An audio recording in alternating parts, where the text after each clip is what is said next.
विद्यार्थी मित्रांनो, असा रंगारी श्रवण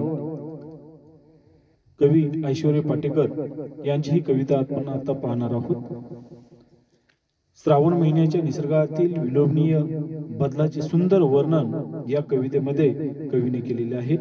श्रावणात केवळ निसर्गच फुलून गेलेला नसतो, तर माणसाचे जीवनही सण, उत्सव आणि विविध क्रीडांनी गजबजून गेलेले असते. याचे सुंदर रीतीनं वर्णन कवीने या कवितेमध्ये केलेले आहे.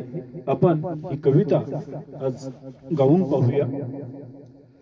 असा रंगारी श्रावण रंग उधळीत येतो, सृष्टीचा गा चित्रकार हिरवा देखावा रेखितो, हिरवा देखावा रेखितो.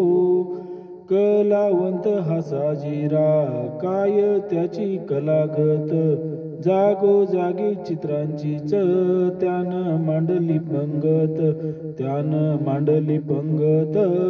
नाचे दरी डोंगरात झिम्मा खेळत नदीशी, रिम झिम पहाडीच गाण बोलतो झाडाशी, बोलतो झाडाशी.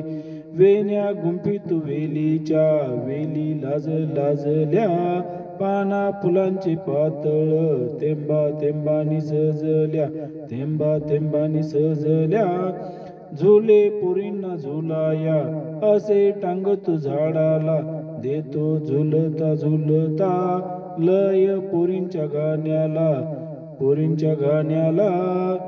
पोरामध्ये खेळायला होतो श्रावण खेळ गा, दही हंडीच्या संगती चिंब गोपाळ अवघा, चिंब गोपाळ अवघा. पावसाचं घर असं लक्क उन्हात बांधतो, खोडी काढून खट्याळ झाडा आडतो लपतो, झाडा आडतो लपतो.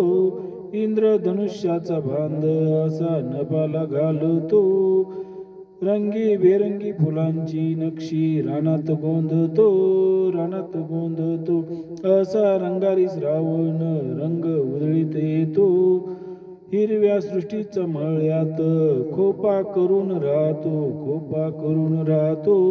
असा रंगारी श्रावण रंग उधळीत येतो, सृष्टीचा गा चित्रकार हिरवा देखावा रेखितो, हिरवा देखावा रेखितो. धन्यवाद.